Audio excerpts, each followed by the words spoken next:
Hey there! Today I just wanted to share a little update about my daily journaling. I've shown this before on my channel and I've done a flip through previously, but this is my Kinbor daily journal. Basically, there are monthly and then daily pages, and I have been keeping up since the beginning of this year, so it's been pretty good.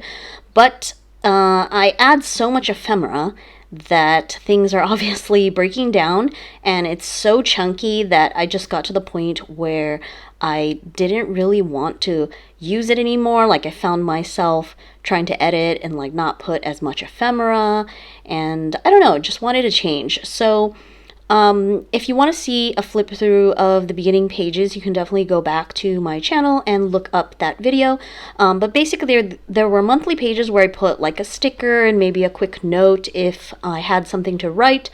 But I got up to basically the month through April.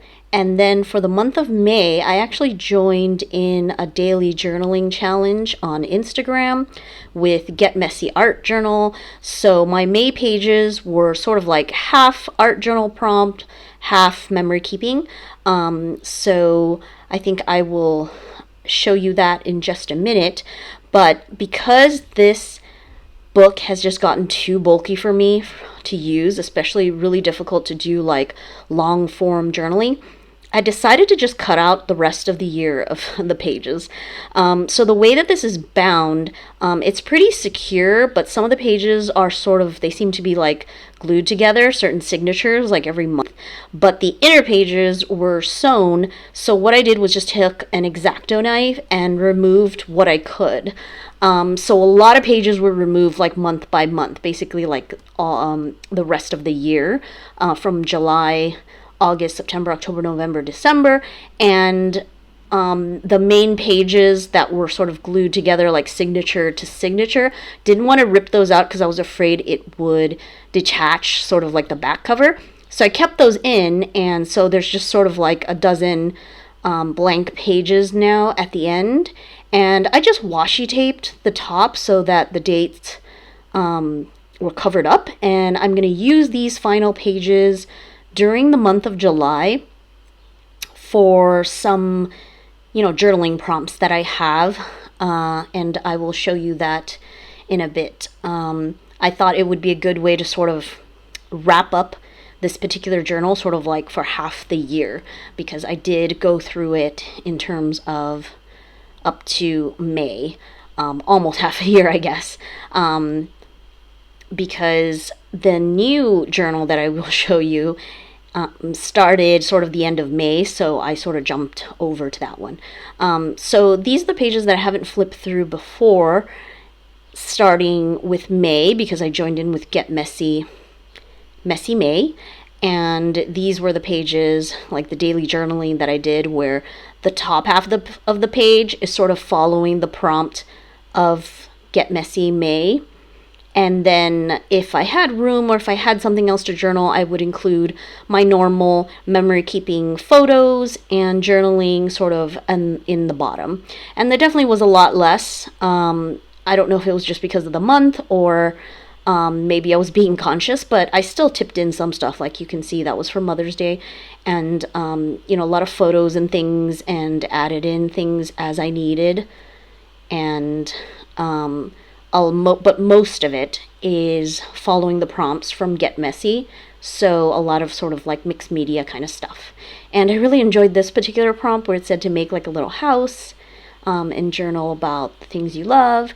Still have lots of ephemera, like lots of things that my kids give me, and that's sort of one of the reasons why I like the A5 size, because I just find it easier when it comes to including a lot of the ephemera that I get from my kids.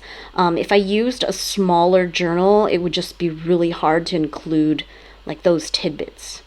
And normally when I print out photos, I print out 2 photos on a 4x6, but I tried one time printing more, and they come out really small, but it's actually sort of cute. So that sort of started getting me to think that I don't have to print such large photos, because obviously they're not like the highest quality, just home printed photos. It's more just to give the idea of what was going on. I obviously have all these photos digitally, so I thought for the future, I wanted to make things easier on myself and not go with daily journaling.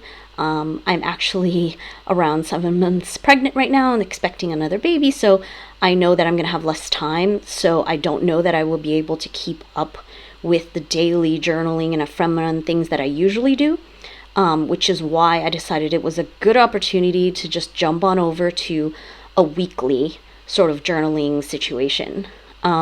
So once I finished these May pages, I decided, okay, let me use the rest of this with the leftover pages for sort of a mid-year reset and taking time to journal about what has happened, what I might want to celebrate, like in terms of accomplishments in the first, months of the year, and just go through sort of the reset, that I know that a lot of people do, like after a quarter or after 6 months. So this was like roughly 6 months, like in the beginning of June.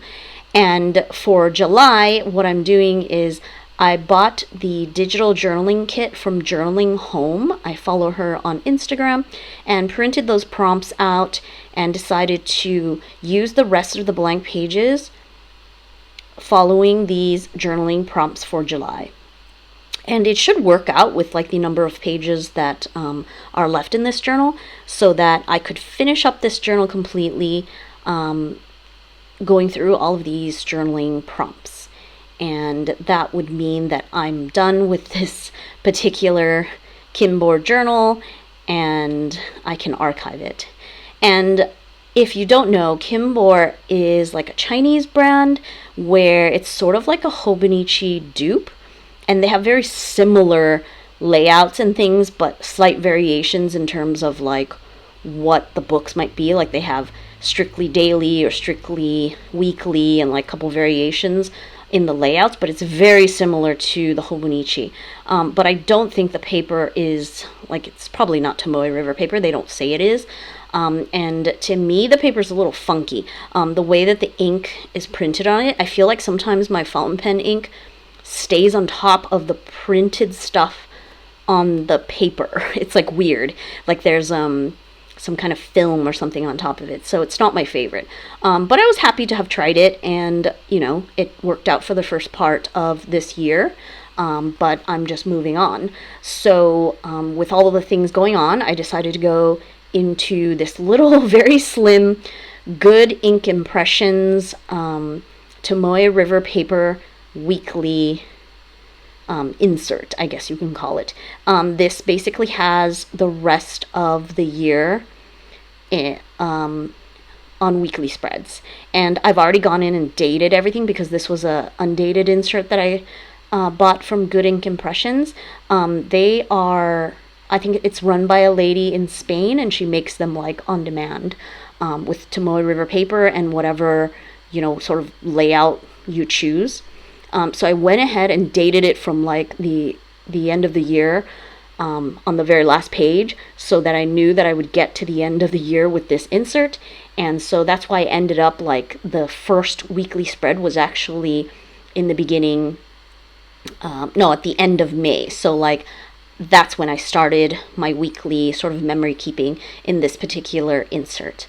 And obviously this is something new. I have to get used to it and see if I like it. But in the beginning, there's like monthly calendars and things like that I don't really need, since I'm not really using it as a planner, but I will probably put some highlights and things in there. So when I first started out, I printed like those 2 photos on a 4x6, but in the end, I switched and printed about maybe like, I don't know if it was 6 or 9 photos on a 4x6, so they're a little bit smaller, so that definitely makes it easier to include more pictures on a weekly spread.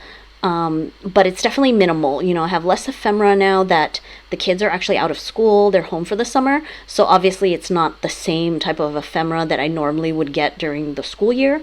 But of course, once September rolls around, things are going to change. But I'm just trying it out. And I definitely haven't really figured out like how I want to do this. But just having fun with it and giving myself grace to do whatever, and I'm still keeping up with weekly journaling in terms of memory keeping, so it's all good. So obviously in the weekly insert, I'm only doing, you know, everyday type of memory keeping. When we go on a trip, I am still using my traveler's notebooks. I have a standard size, and I would be using sort of like a standard insert for a particular trip. And it's hard for me to find like the short trip inserts. So I have these regular just gridded or dotted inserts, and I just took out the pages that I didn't need so that it would fit perfectly the amount of photos that I had for this particular trip. So normally I print out all the photos and I sort of stick them in like randomly, like in the order that I think I want to put them in, to count like how many pages I need in the insert. And then I remove all the extra pages. That way I can just sort of make my own extra insert, because a normal insert has so many pages. Unless it's like a really long trip, I probably wouldn't use it all. And I like the fact that like one insert is one vacation or one weekend or one, you know, whatever it is, event that I'm documenting. So yeah, I'm really into these tiny pictures right now. For some reason, it's just cute, and I like having that overview. So I still need to complete this little June weekend getaway trip that we did together. But I have all the photos there, and that's where I would document like all these extra trips that obviously have way more photos that would ever fit like in a weekly insert. When I was doing my daily journaling, I tried to like fit in trips as well, even if it was like a short like weekend kind of thing, and I think that's why it bulked it up so much. So I think this system works a lot better, where it's just weeklies of everyday life, memory keeping, and then special trips and things would be its own traveler's notebook insert. And that is what I'm going with moving forward. So hopefully that is going to work for my new system of memory keeping and documentation. That is basically what I wanted to share in terms of the update of what I'm doing when it comes to my daily journaling. Like I said, which is heavily like memory keeping, because now that I'm not writing pages and pages on daily pages, it's less of like my thoughts on things and more just strictly sort of memory keeping about events and my kids or things that we did, which obviously means that when it comes to my personal thoughts and things like that, I'm gonna have to turn to like a different journal for that particular purpose. So thanks so much for watching this video. If you like digital printables, be sure to visit my blog, tortagialla.com, where I post lots and lots of digital printables, patterned papers that you can download completely for free so that you can use it in your junk journaling, daily journaling, planner decor, and all of that kind of stuff. I mostly design digital paper printables that are like 12 by 12, really large patterned papers, but in the past I've also made collage pages and cards and things, so definitely go check it out, tortagialla.com. Thanks so much.